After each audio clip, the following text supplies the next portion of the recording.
we're on the inside of love. I feel like we both know what love is now. Are you just quoting Not a Surf?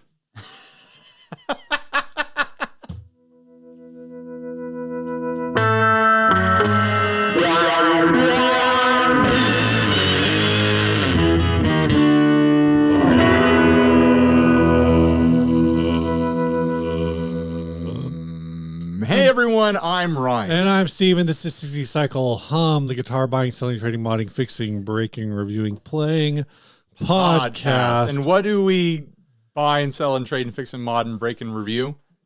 Guitars. We do guitars here, and people in the audience, they send us listings from their local Craigslist, OfferUp, eBay, etc., etc., etc. And we take a look at them. We look at 3 of them every episode, and we pick our very favorite. And then you know what we do, Steve? We give that person $25. We give them $25. We give the person who sent us our favorite of each episode $25 on digital gift certificates printed on very heavy virtual cardstock. It's not just $25, Ryan. It's often 25 units of their local currency. 25 units of currency. Yeah. That could pay off or not pay off at all, depending on where you are. Are you telling me that you give people 25 pesos? I've never had to. It's never been tested. It's never been tested. I'm saying like all of the people in the Eurozone get like $30 US. I've heard of the erogenous zone, but the Eurozone? The Eurogenous Is that zone? Anywhere near the Cowboy Cord area? All right, this first ad was sent by Jan Roger Svensson. This comes from Finn.no. I think that's like Norwegian eBay or something. Some kind of Norwegian sales list. This is a guitar project Epiphone Goth Explorer Reservert. It's 500 kroner.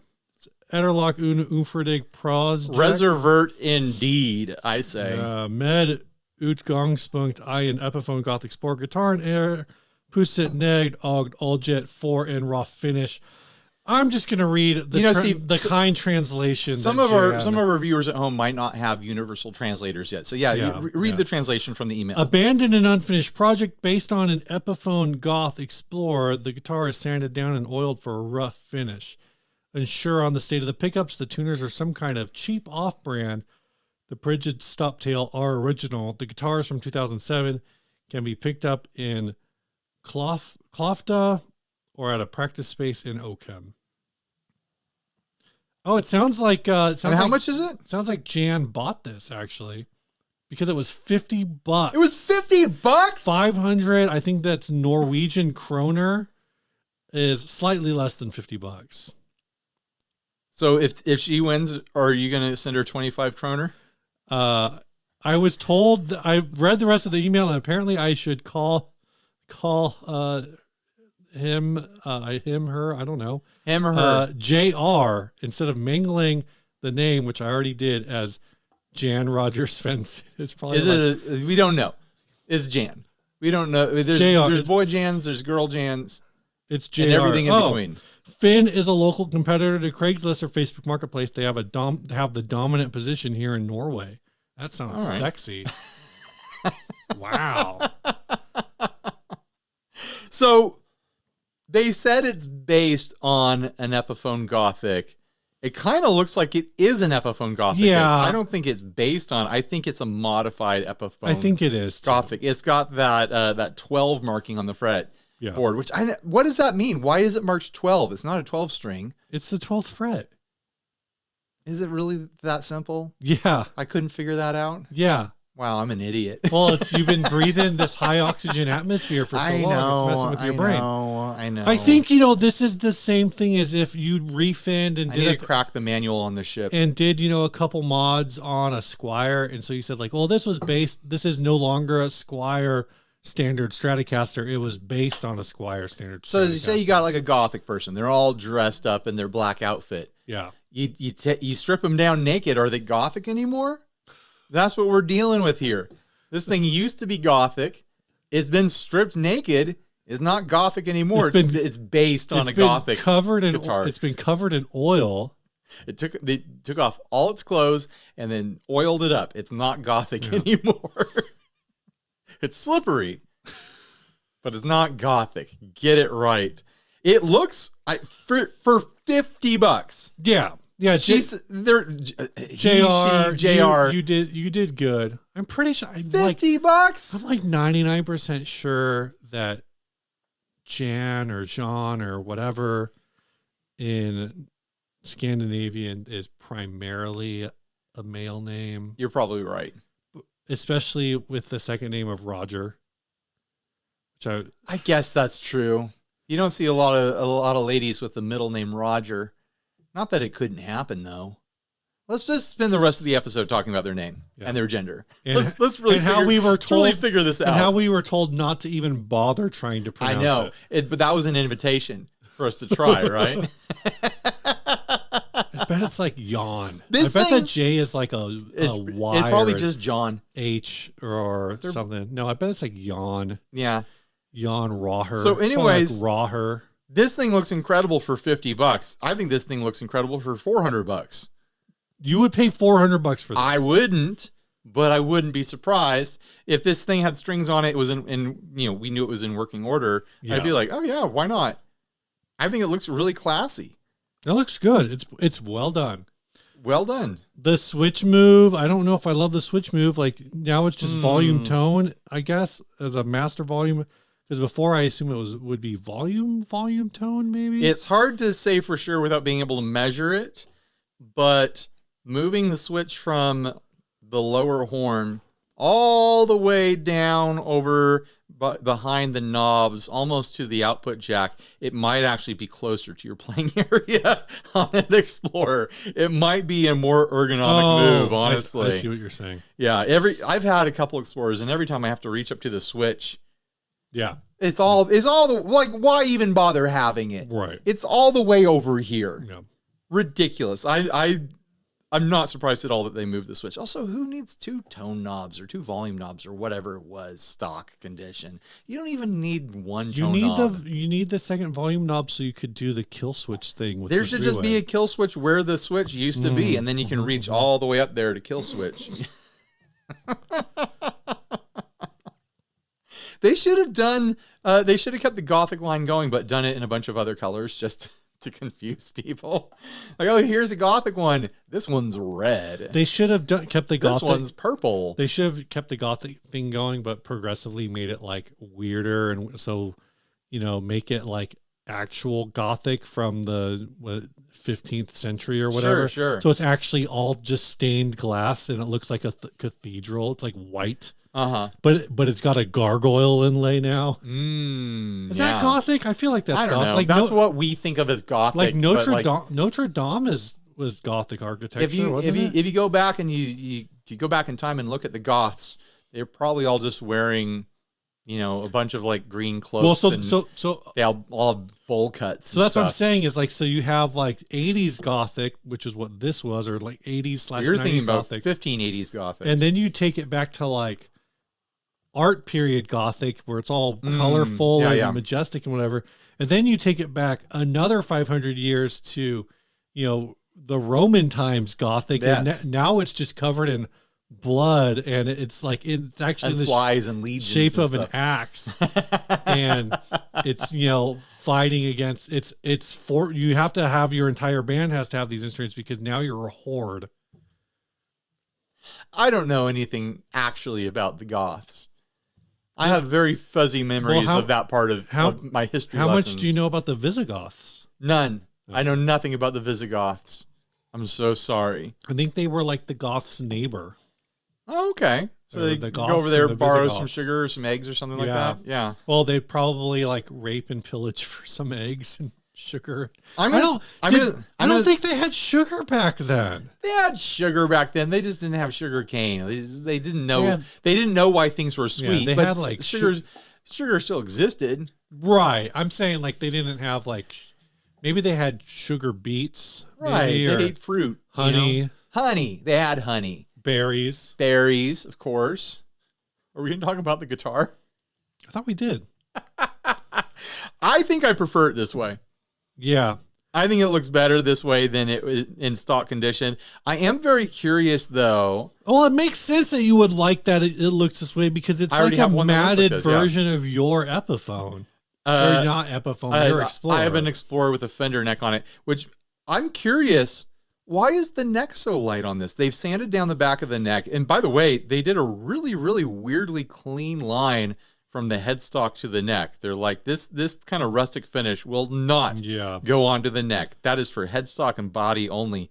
It's wild to me that the neck is so light, because I would have assumed it was all mahogany. It is all mahogany. That's mahogany. That is all mahogany. That's a very light piece of mahogany. So I don't know why it's that light. I don't know if it's the way that it's done. But from what I've read, that is mahogany. Ryan, what I'm trying to say here is that is mahogany. Phenomena. Mahogany. The way that the headstock has been sanded and stained and stuff like that, it almost looks like it's ply on the side. It does. It's kind of weird, and I'm wondering if maybe the headstock has a veneer or something. Might be ply, or and maybe that's why it's joined that way. Also, look at this weird gap next to the nut. Like, did that come from them sanding away, or was that just like that? Or am I seeing something that's not really there? I don't know. It's like a you might be seeing something that's not really. It's just like a trick of the light, of shadow, or something like that. So the thing is a lot of I think mahogany can vary based on. Sure, it can vary, but that looks like full blown maple. Yeah, but it's not a bolt-on neck or anything, and I'm not seeing any signs that the neck was replaced.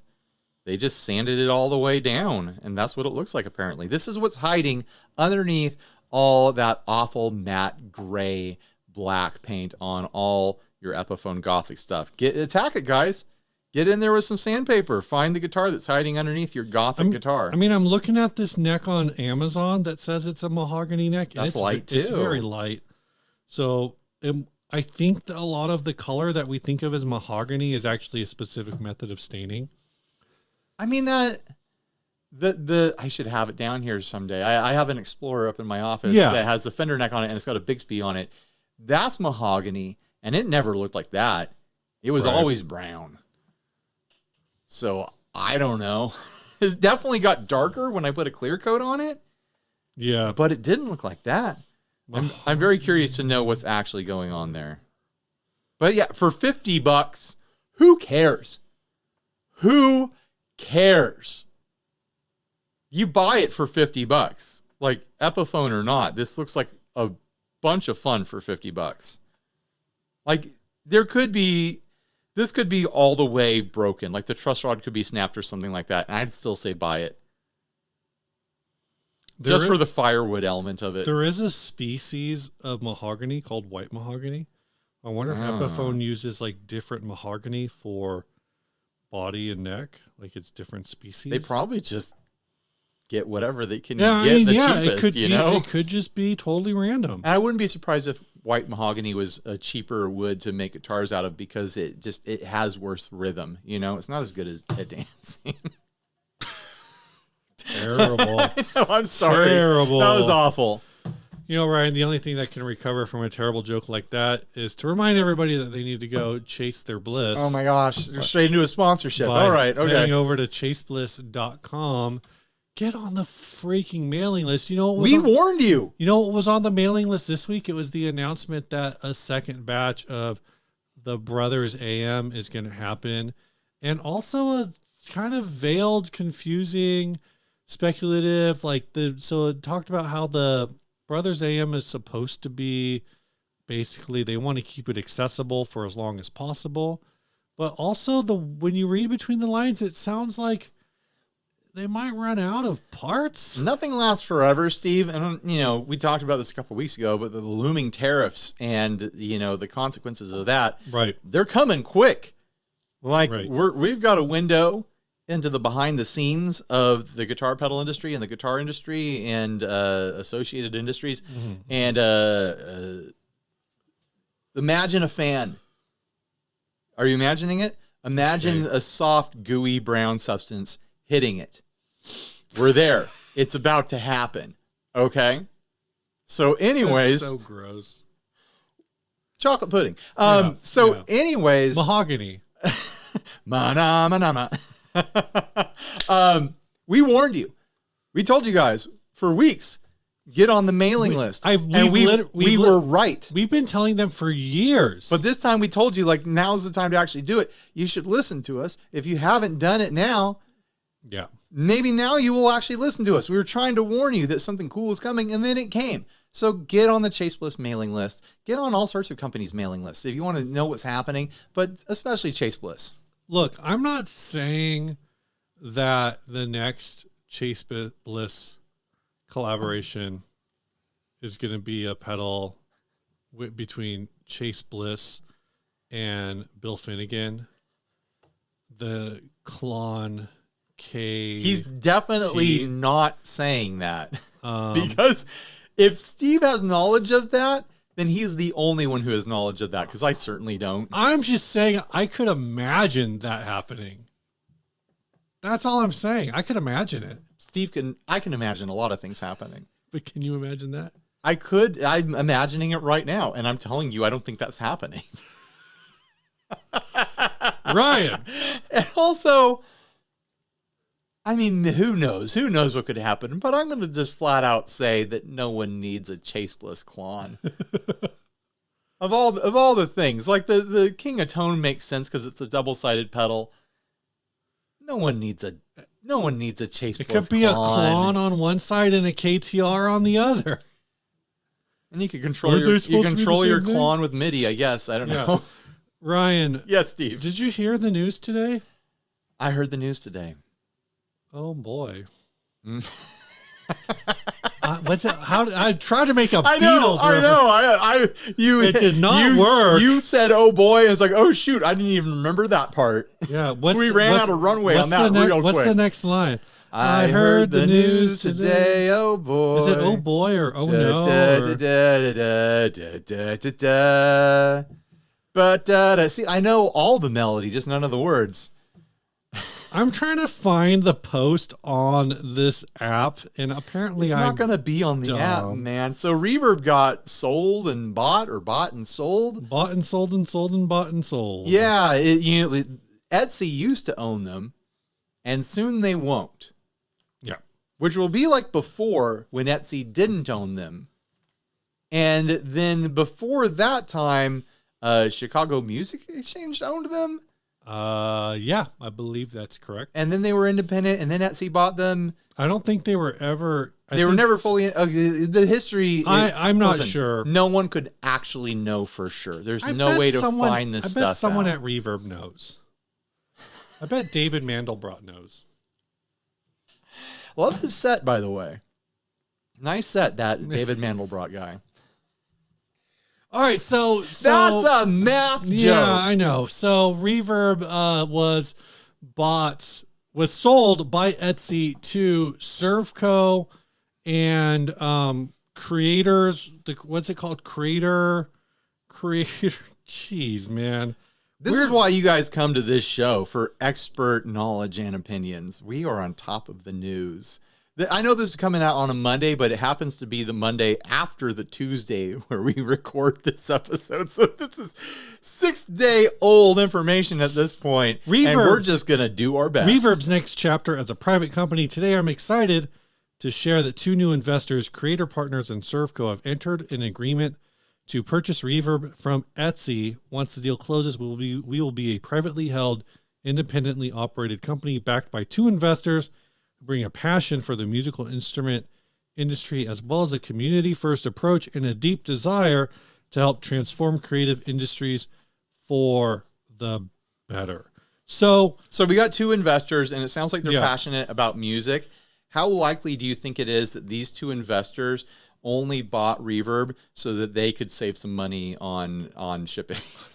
on their fees. Right. They're like, hey, if I buy the company, you and me together, let's buy this thing, and then we won't have to pay the fees anymore, and we're going to make so much money selling Tube Screamers. Yeah, so Creator Partners is an investment company focused on digital transformation of creative industries. I Don't read all that. I know, but they've got, our audience doesn't want to be bored to death. They've got other musical investments, including that way. BMI and SoundCloud. All right. And of course, Servco, you might remember, is the Hawaiian car dealership that owns Fender. So now Reverb and Fender have the same owner. Yes. Gotcha. All right.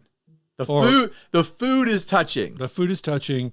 They were a dealer for Fender music gear in the 1950s, and then they were part of the group that bought Fender from CBS in 1985 and is now the majority owner. That probably explains why Reverb and Fender had that certified pre-owned. When I saw that, that was past summer, right? They sent me a Mustang to promote that. When I saw that Servco was getting involved, that was my immediate thought, is whether or not the Fender certified pre-owned, Reverb collaboration was some kind of waters testing to kind of like see how the vibe was between the, like, what kind of, so they could look at their own numbers to put it in biz speak to feel out the synergy between the brands. Synergize. Yeah, synergize. Now, of course, what does this mean? They make a statement about how it's not going to change for the end user, and how they hope to see positive changes, and how... Wait, it's not going to change, or we're going to see positive change? Which one is it going to be? I'm saying, that... I mean, both of those options I'm fine with. It's that there's not going to be a disruption in service. Of course not. And that hopefully they see some positive changes. Apparently, they're going to pilot a new option for selling that allows you to get paid faster, drop off your gear locally without needing to create a listing or ship, which I'm kind of interested in what that is. And of course, there's teams working. Here's what I'm going to say kind of out the gate. I think this is really exciting. Sure. I think the idea, a lot of people have said, like, well, Reverb will never be as good as it used to be. And some people are concerned that, well, this is all this private equity and investment stuff, which is always a little scary. As soon as you see private equity involved, you start thinking about, like, when private equity buys a brand to flip. And so they're going to try to find a way to make their money off of it right away. So they Toys R Us it. But I do think that there is something to be taken optimistically when you have a brand like Servco, even though we just ran a reel making fun of how Fender's owned by a Hawaiian car dealership, which you can see on YouTube. I don't think there's anything funny about that, Steve. I like it. I like that they're owned by a Hawaiian car dealership. But I think that when you have that kind of tie, this isn't just Bain Capital buying Guitar Center, and you're like, who the hell is Bain? Maybe Bain Capital has ties to the music industry. I don't know, but maybe it's just two guys that want to save money at Guitar Center. Yeah, but we know, like, that Servco is invested heavily in the music industry. Right. It seems like they're long-term investors. There are brands associated with creator partners that seem like they are a longer-term investment for them. So I think those types of things are very promising for Reverb. Well, I think that there's some hope in the unknown of this, where, like, when Etsy bought Reverb, it was like, what is going to happen here? Yeah. Like, what's about to happen to Reverb? Because Etsy's a bit of a mess. Like, well, and if you go back 15 years with Etsy, you have a site where it was very... people were handcrafting things and selling them. I bought, like, birthday cards off of Etsy. Yeah, Etsy was like I bought this very nice crayon colored card, like greeting card, that was like a massive set of boobs. And I gave it to my wife for, like, her birthday or something. She loved it. It's a very nice, like, handcrafted thing. Much better art than I could make. And Etsy I've seen Steve's drawings of boobs. They're not great. Yeah. Like, he doesn't understand breasts at all. At all. Well, it's not that I don't understand breasts. It's like I can't draw. Clearly a great mystery to him. Yeah.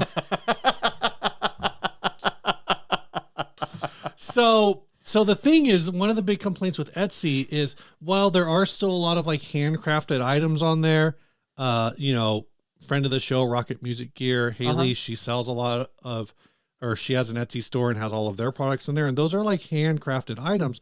There's also a lot of people who are ordering things that were handcrafted in a Chinese factory. Right. It's like all this drop shipping bleed over from Amazon and AliExpress. And DH and Temu and all these places where you can buy a bunch of like things that look like hand blown glass and little figures and whatever. And then you put them on Etsy and people will buy them because they're already there. Remember when Amazon was just books? I'm not that old. Amazon should just go back to I know. You didn't have a credit card to buy the books when it was like that. But like Amazon should just go back. Just go back to books, Bezos. Is what I'm saying. I know the world's trillionaires have put us up into space here, and it's against our best interest to be like, hey, stop funding all this. But yeah, maybe just think about going back to books. Reverb, just be pedals, be guitars, music gear, stuff like that. Etsy, just handmade stuff.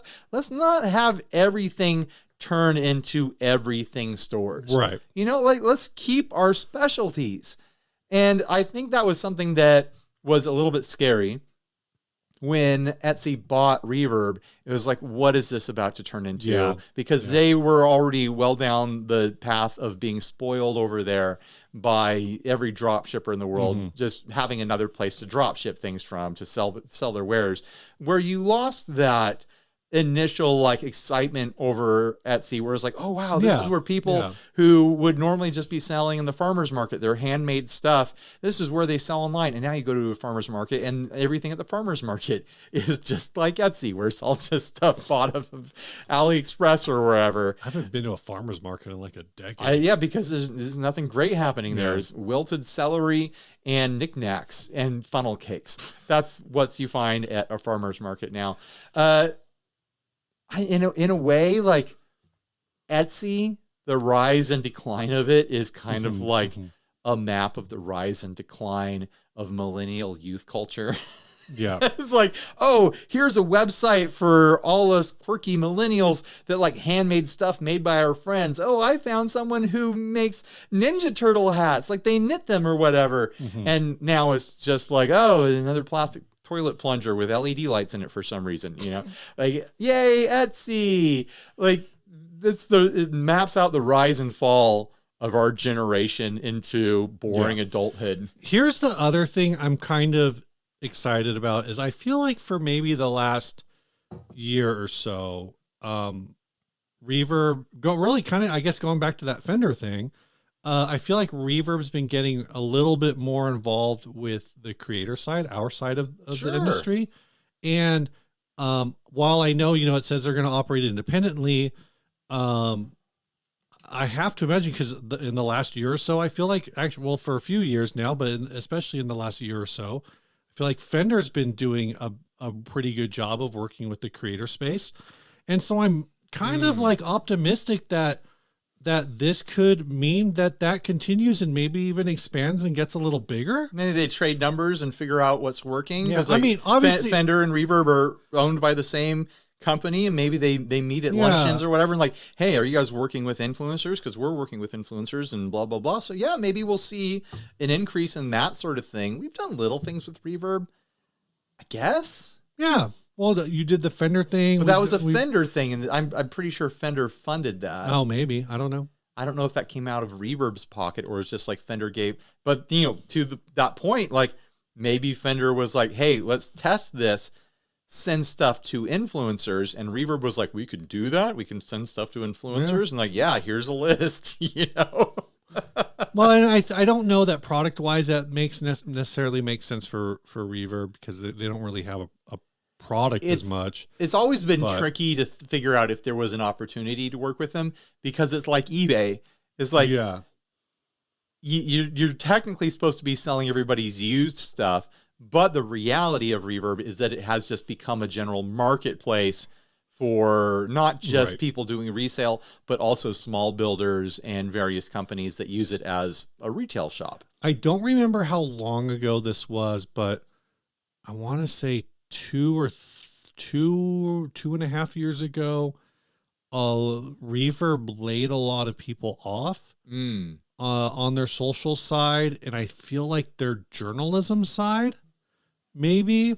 And so there used to be like a very robust, like Reverb News, I feel like was equivalent to like guitar.com. Yeah, they had a really strong like content economy. And it kind of seemed like it's gone away, or at least I haven't seen it as heavily.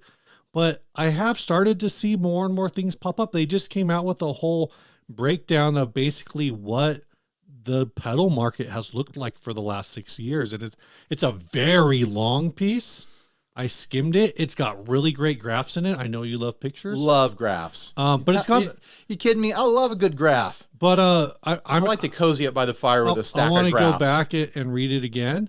But I think it's really cool too. Like, and that kind of thing I think is really... is a lot of fun. And I think that's a thing that can bring people into the site as well. So if you had like one thing that you want to see happen with this change in ownership over at Reverb, like what's on your wish list? Like what do you want to see happen? Problems fixed, or like a new exciting thing, or go back to something the way it used to be? I mean, one, I know what people in the comments are going to say, like, oh, lower the fees, sure, lower this or lower that. I don't think any of that's going to happen. Right. I think typically once you have a fee set, that is just going to be the fee. It's maintain the fee. They're not going to... is a good goal. Like, don't raise the fees. Commit to locking in. Yeah, some people think like for a long time. Well, the Servco and creator partners are going to want to get their investment back as soon as possible. So fees are going to go through the roof. And I don't think that's going to happen either. But I think no change in fees is, like you said, like that is a good goal, honestly. Mm-hmm. The thing that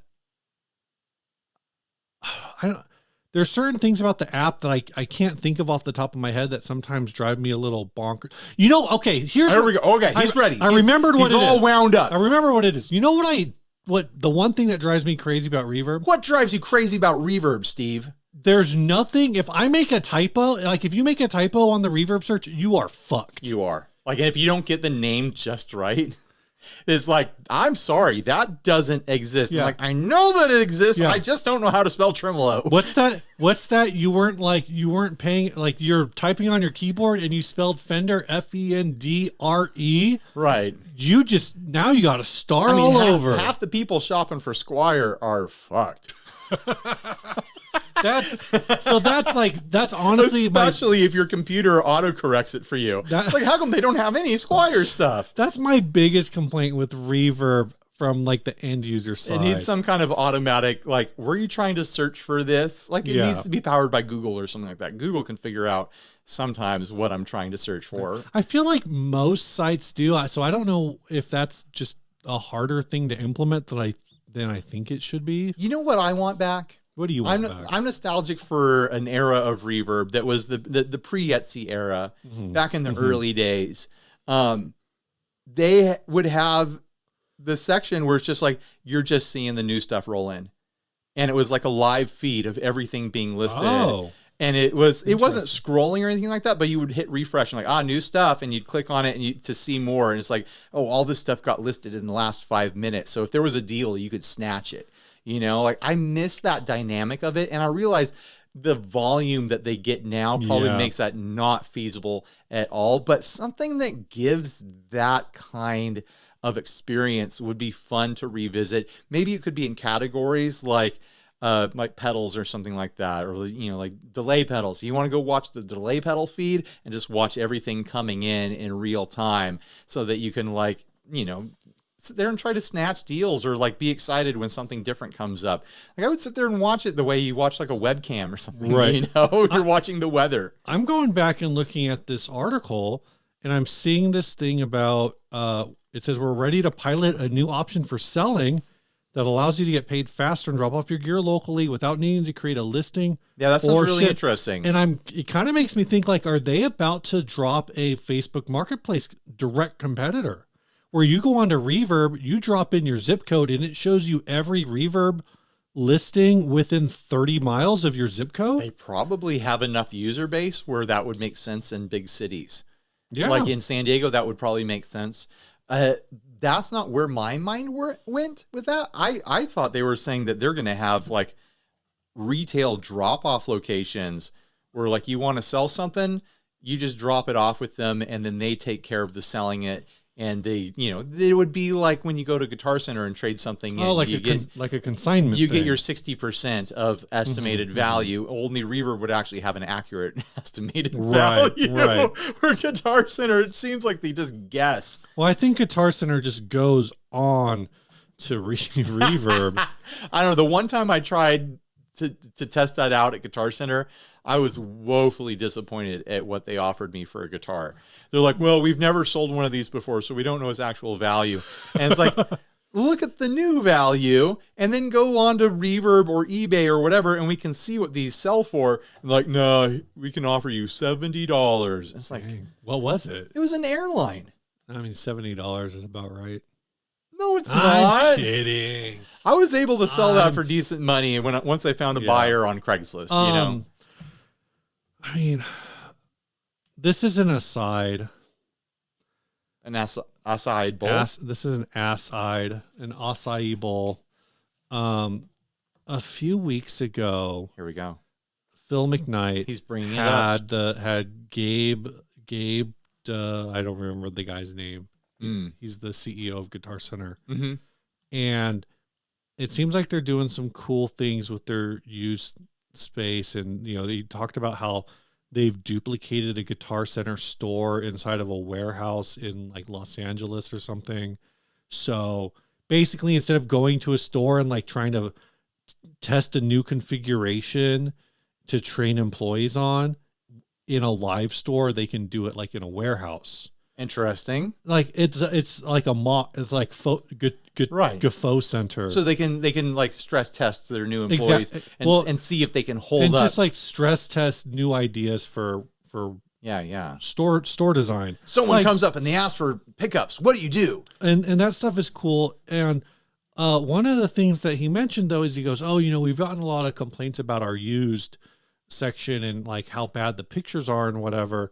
But we've fixed that all because now we have this app that, the salespeople just have they all have iPads and they take a picture and upload it to the app, and the AI makes the picture like it gets rid of the background. So it's just a guitar or bass or whatever on a white background. And the rate at which they have been publicly dunked on social media. Because that app deletes half the fretboard. For instruments, the freaking bass, I think it's a BC Rich bass that's missing a quarter of the fretboard, has been on Guitar Center's used site for like 6 months at least. And it gets sent to us, at least it gets sent to me probably at least once a month. Right. Or it gets posted on Instagram. It's a meme. Or it's kind of a meme now. It's like Guitar Center's probably not going to sell it because they're like, this gets us traction every time it ends up in a Facebook ad. I mean, maybe that's the play because I'm like, why has this not been fixed by now? The employee who took that photo, but like, is probably just sitting at home being like, yeah, I did that. Watch, the app didn't do that. Someone had the bright idea to do it, and they sat there in Photoshop and meticulously cut out the fretboard wrong. But there's like I saw one where there was no fretboard. Right. Because I think it just depends, especially with rosewood.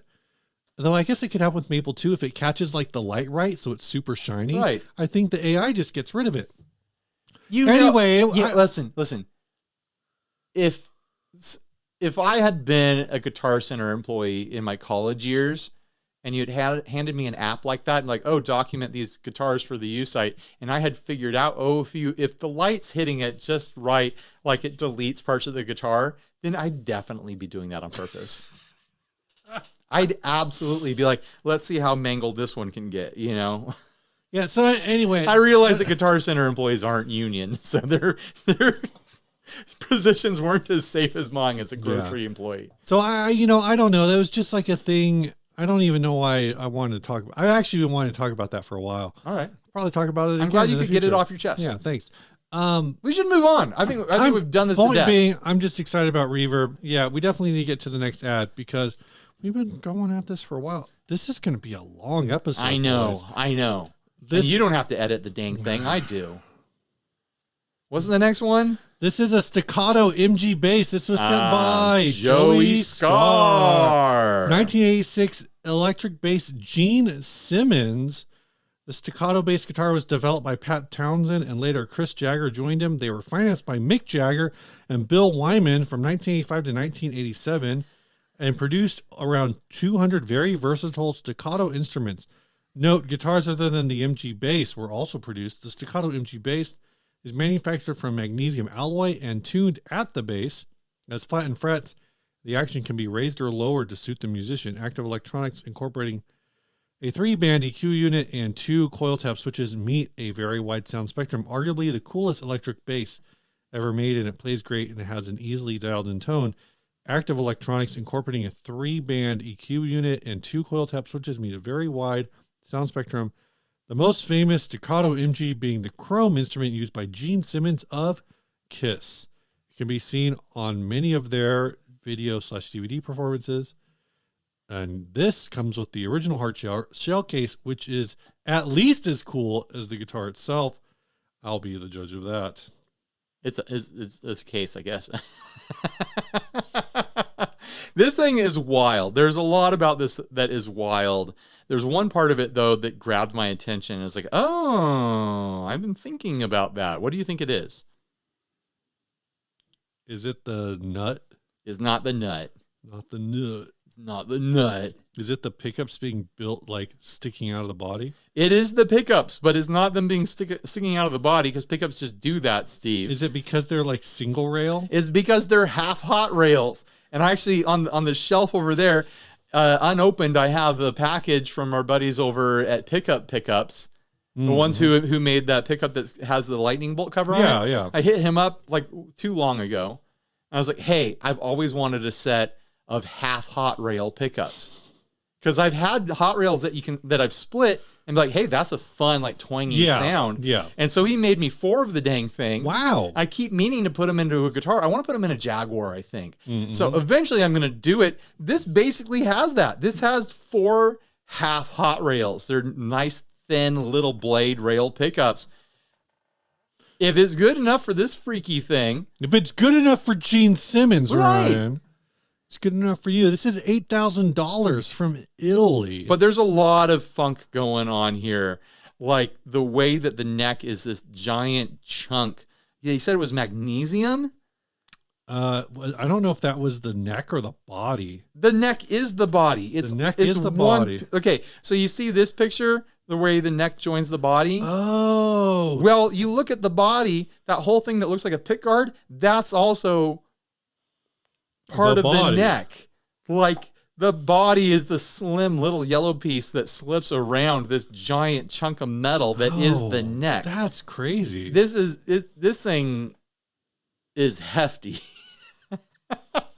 And that metal is wild looking. It looks like tarnished, like it has impurities throughout it, even up on the neck and the headstock and stuff. And that headstock is chunky for being a guitar, a bass that you tune from the butt end of it. Why not make it headless? Why did it have to have this setup? Just so it could have a headstock? It doesn't need this headstock at all. And there's so much weirdness going on with, like, it has that nut with those little screw pieces where you can adjust the height of the nut.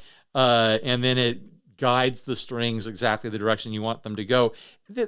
You could have had that and then just had a place for the strings to terminate. You didn't need to have something approximating a headstock. The strings go through like a locking screw. I know, and then out the end of the headstock. Like it comes out of a thing and then tucks back in. Yeah, like there's too much engineering going on here. I feel like there's a lot of cocaine at play in the design of this. It's definitely the right era for that. Right. But man, there's a lot going on here. The most normal thing is the thumb rest. So the story with Gene Simmons has always been that he can only play Kiss songs, which for what it's worth, I'm fine with that. I kind of don't want Gene playing anything other than Kiss songs. I kind of identify with Gene Simmons. All right. Because, I mean, you got like, that long tongue, Steve. I don't. I have a very wide tongue. A wide, flat Let's see that tongue. There it is. Here's my tongue.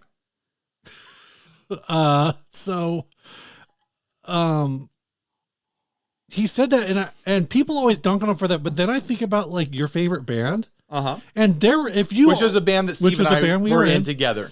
And That's what we called it because we're assholes. Yeah, back in the day, people were like, "Oh wow, you're really good at bass." But the thing is I could only play those songs. You were good at 15 songs. I was good at the songs that we played, right?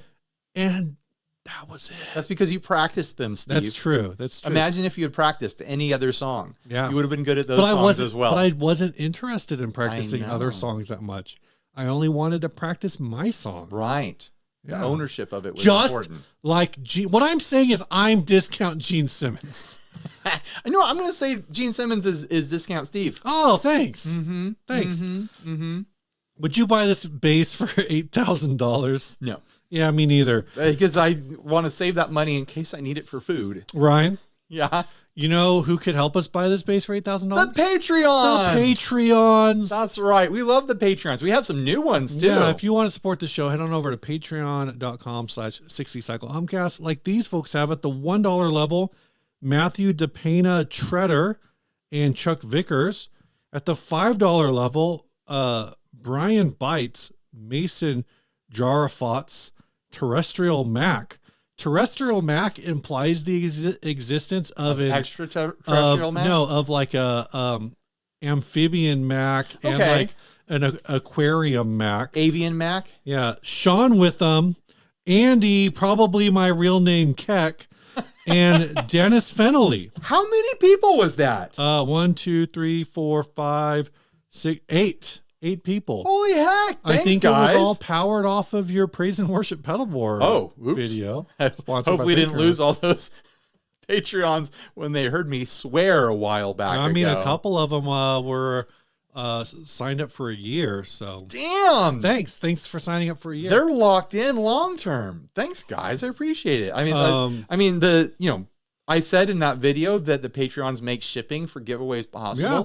And that's absolutely true, especially with something like that, the Praise and Worship Affordaboard that's big, and we're leaving it open to international. Yeah. So that thing could easily end up costing us, who knows, 6 figures. Yeah. To ship it. And by 6 figures, I mean if you include decimals. You know, where the gas station tells you that it's 5/8 of a cent or whatever. I only have to pay to the hundredth. It'll be like 4 figures, including the decimal. Once you turn it into pesos or yen or whatever, like who knows how many figures we're dealing with. Of course, at the $1 level, you're going to get your name on the scroll at the end of every Patreon sponsored video, and the podcast. which includes this one. Yeah. Well, that's what I was going to say, which includes this one.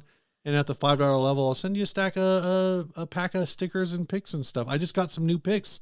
Speaking of things that are funded by the Patreon, I just sent Ryan a bill for about $150. Actually, that's what that was for? I sent you a bill for like $400 or $300, I think, for a bunch of different things. Adventurers Club, the food that we eat, and 4 picks. I bought we ran out of pink picks and white picks, so I had to buy more. It's $140. Here's a question I have for the audience. For the Patreon specifically, if you're not a Patreon, this doesn't affect you. If we get some custom picks made that have a picture of the ship on it, you want that? Do you guys want that? Patrons, let us know. Double-sided? No, it would just have a picture of the spaceship on one side, and it would be one of our picks that you send out. You want a spaceship pick? Because the spaceship is shaped like a guitar pick. I don't know if you guys have noticed that. It would fit on there perfectly. That's just a thought. Just a thought. Let me know, Patreons. Ryan, you ready to open some mail? Oh my gosh, we have mail to open too. I told you it's going to be a long one. Let's do it. We got a lot. I will ready my blade. The ceremonial mail blade. I'm going to give you this one first because the other 2 were actually sent to me. Oh, they're for you. Okay. I didn't realize our UPS box was Steve's personal mailbox. It is sometimes. Okay, so this is from Mark Turley. Did we figure out what this is? He just said it's for us. There's a shirt in here. I can see that. New school uniforms. All right. Okay. Mark Turley is from Summer School Electronics. We got some cool kid glasses here. Oh, they are Summer School Electronics branded sunglasses with UV 400 eye protection. Got to get that off of there so I can see through it. Here we go. Cool kid time. You got a whole bunch of picks in here for the Patreons. We got a whole. You're gonna make it rain. We got a whole bunch of detention slips. This is the kind of stuff. They're all blank. They're blank. You get to send detention slips out to our Patreon, Steve. No, some of them are constantly needing to borrow a guitar pick. I will not skip school to play guitar. What does the other one say? You got a black shirt in there. The other one is the science fair shirt. Oh, nice. What size is it? It's XL. This is an XL. Okay, here you go. Here's your 2X. Nice. So I got the science fair one. Steve got the chalkboard one. Thanks, Mark. Thank you, Mark. Too cool. We're keeping the shirts. We'll give the pics and the detention slips away to our Patreons. Let me see that blade, sir. The ceremonial unboxing blade. Now I'm wearing eye protection, so I don't. Whatever. Who's this from? What's this all about? This is from New England Hifi. This is for. We have some sort of garment in here. Oh, there's a garment in here? Mm-hmm. And a mug? What? And a pickup? A 90? Chris says, so basically. Oh, there's another P90 in the mug. We got a full set here. This is an XL. It's a Lowler. Oh, wow. Here's an XL shirt. These are a set of Lowler from 2020. It's a TD, bridge, and neck.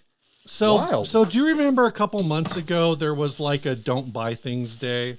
There was like a don't buy things from Amazon day. It was just like a, stay home day. Yeah, it's just stay home, guys. And so, do you remember Chris Brewer? Of course you remember Chris Brewer. Of course I remember Chris Brewer. Chris Brewer owns a company called New England Hifi, and he made a post about it on New England Hifi, and a bunch of people, or a few people were like getting real pissy about it with them. And so I sent him, I bought one of these mugs because I wanted to buy something to just support what he was doing over there. So I bought one of these mugs, and we were talking for a while, and he sent me this message, and I think he probably sent you this message too. Yeah, I chatted with him. And I remember basically that. saying empathy is not political. And the whole point was like, people say like, don't get political on the show. And most of the times I would say we don't, but sometimes we do. And that's fine. It's who we are as people. If something affects us, political or not, we're probably going to talk about it. Yeah. And so I wanted to support him. So I bought a mug because that was a thing I saw on his store because he sells like hi-fi gear. And I'm like, I don't need any of that stuff. And he threw in some fun little goodies like these Lawler P90s. That's super fun. That's amazing, actually. Yeah. So thanks, Chris. Do you have a guitar you want to put these in? I don't think I have a guitar that will take P90s. Well, I could stick them in my pickup drawer, or you could take them home. I'll leave it up to you. Yeah, we'll talk about it. Okay, we'll figure it out later. You could send them to the Patreon, Steve. If you want to give Lawler pickups to the Patreons, it's possible. We could do it. One person. Another one? So this was sent by also friend of the show. Always throw your blade towards your co-host, or towards yourself, or towards the camera. Why did we get so much mail recently? Dude, there's 3 more things over on the site for next episode. These are for you. Are they pillow covers? They're doggy wet pads for what? For you to put down. What? Why? This was sent by Snarky. Okay. There's they're like couch diapers. There's an Ibanez News Screamer, and the new tube Screamer, and there's some pedals in here. There's a summer school science fair. Why is Snarky sending us pedals? Hold on, and an Animals pedal Rover fuzz, and here's another summer school, the pep rally. What is going on? And a Big Ear pedal? And a Big Ear woodcutter. But this is a Big Ear pedals wood cutter. I have a big ear NYC. Oh yeah, so you got the OG. It might be Yeah. different. So he wanted the theremin that you did a demo on, and he was like, "Hey, I'll send you some pedals if you buy me the theremin." So we set up The a stylophone? deal. The stylophone. All theremin. right. So I was like, okay. So I bought that on Reverb basically as payment for a couple pedals, for 3 pedals out of this set. So this is his way of doing a trade. Yeah. And then which was already a good deal. 3 of these pedals. But I was like, I don't know which 3 I want. So I just said, hey man, how much more to just send me all 5? And he was like, done. All right. So this is your wheeling and dealing that you've done through our UPS box. All right. I get it. All right. That's cool. Hey, I figure it's friend of the show giving me a hookup. And of course, I'm going to open it on the show. Steve's going to give those all away to the Patreons. I'm going to give those all away to myself. Now that we have glasses on, we can do like cool reacts. Like what? All right. Let's leave them on. You've got your glasses on your glasses. Yeah. All right, last ad, and we'll use the glasses as props to get our way through it. This last ad was sent by Justin Shack. Yeah, I remember this one. This gem has a body that was crafted from maple wood. That made me think of is it OK Go? This gem has a body like a battle axe. This gem has a body that was crafted from maple wood. The neck is a refurbished first act neck. He was hand painted. There are some paint touch-ups that show up, but they are under the clear coat. There are a couple of minor dings. You get the guitar, gig bag, a new set of strings, strap cord, and a mini amp. The guitar has live edges, so you can see the wood's beautiful markings. Plays well. Is that what's going on? This is a Stitch guitar. Yes, clearly. That comes with a tiny amp and a strap and a cable. This was originally a first act. That's what we're being told. You can tell by the pickup that yes, it was. So that's not a surprise at all, because that's a first act style pickup. The pickup is not lined up with the strings. I guess we should be thankful that the bridge is lined up with the strings. Is it? Yeah, it looks like it's maybe like. I mean, it looks like there's a twist. So like. On one side, this is adorable. Obviously, if this was a project that someone made for their kid, why are they selling it? It's a cute home done sort of thing. On the other side, this is as far as being a guitar, this is sloppy trash. And you know what? I wouldn't buy this. I wouldn't touch this with a 1,000,000-foot pole. Because if you have this in your ownership, Disney's coming after you. Yeah. They're going to send all their lawyers after you. The moment you step on a stage playing this thing, are you kidding me? They've got a whole new movie coming out. They remade the movie with the human actors in it, and they busted out the CG. No more of this flat hand-painted animation. No one wants to see that trash. They want to see real actors in their cartoons. And so they've got a fresh pile of lawyer money to defend their IP. You know they're coming after you if you've got this thing. When they say the wood has live edges, does that just mean they did not bother to sand the edges? They say it has live edges. I'm assuming that means it bleeds. But like, well, you know what live edges are, right? It means that you can see the bark on the edge of it. Yeah, normally in this case, I think it just means they didn't sand the edges. You can see the wood grain because it looks like it was carved like with a spoon. It looks like it was like whittled with a pocket knife, like your mom did for you when you like did your Pinewood Derby race in Boy Scouts. And it was the night before. And it was like, I didn't do my Pinewood Derby. And now your mom's sitting at the kitchen table with a kitchen knife trying to make it look cool for you. Dude, when my kids did that, I just said, well, have fun with your block of wood. I could see you looking up articles like, actually, it turns out the block of wood is more aerodynamically efficient. So we're just going to leave it. No, we always tried variations on the wedge. It's the wedge. The wedge is the winner every single time. And you put the weight as far back as you can. Yep. That's the secret. And you really get a lot of graphite on those little the nails that you put the wheels on. So as a kid, I participated in those, and then I ran one of those events for a few years. I always felt bad for the kids who like they didn't put any weights on and they didn't want any weights added. Right. And then they were really sad that they never finished anywhere other than absolute we had one kid whose non-weighted car actually won a race because the other 3 cars like fell off the track. They were going so fast they didn't stay on the track. Basically. This thing needs to be put out of its misery. If you're not going to do a wedge with the weights exactly where the math tells you to do it, that every dad in Cub Scouts has figured out, then you're going for the creative prize. You're going for the full themed prize. You're trying to make a car that has all the Simpsons characters on it or something like that, you know? Right. That's how you take the rectangle, like the block with, and you don't do any shaping on it. You just turn it into an Animal Crackers box. Exactly. So that's what this is. This is the art prize in the Pinewood Derby here. They did it. They made Stitch. They turned him into a guitar.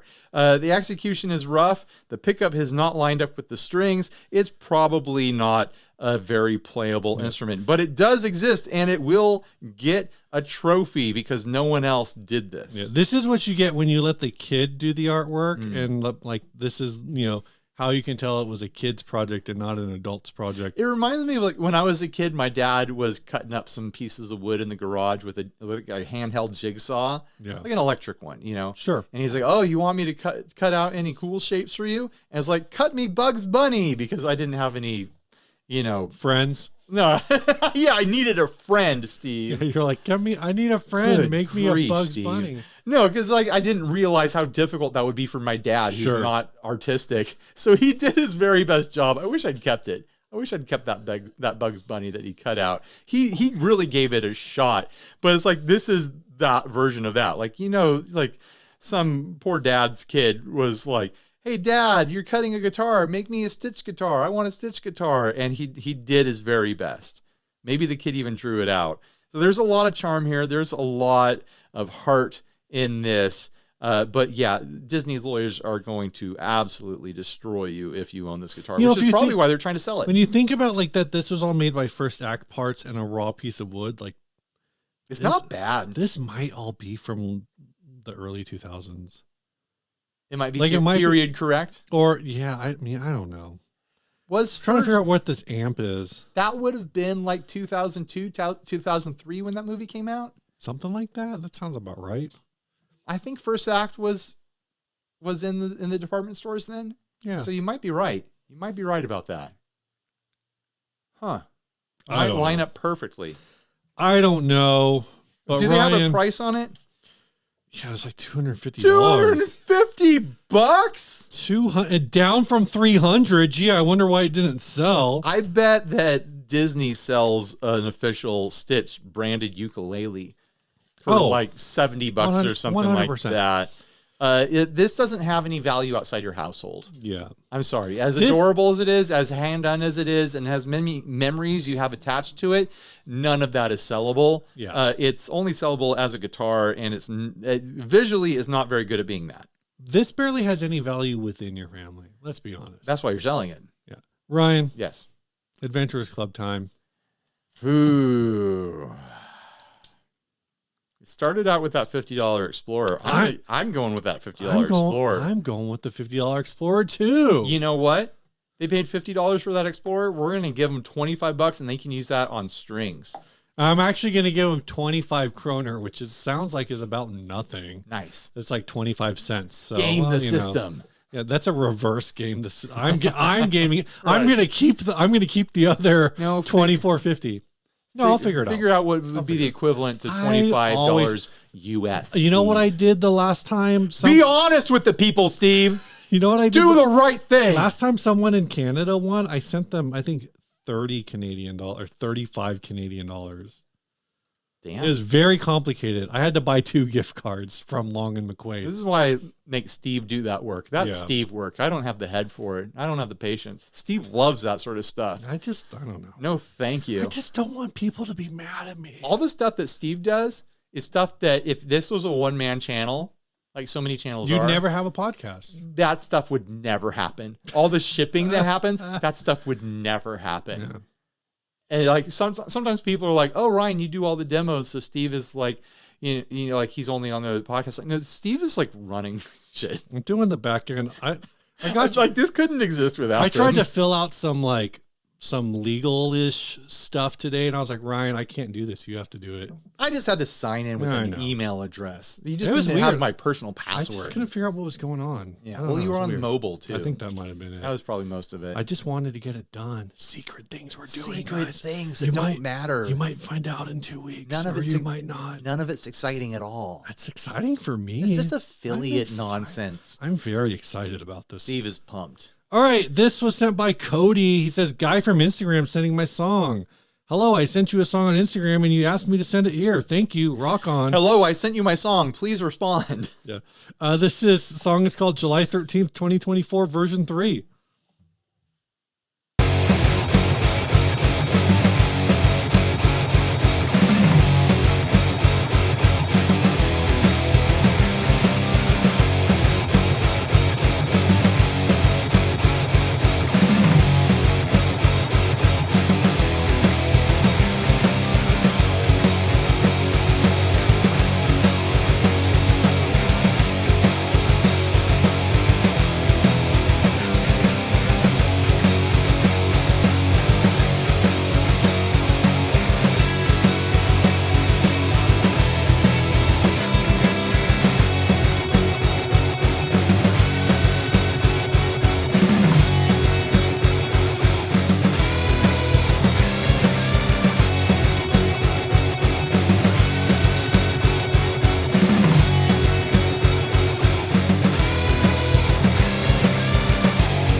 That was cool.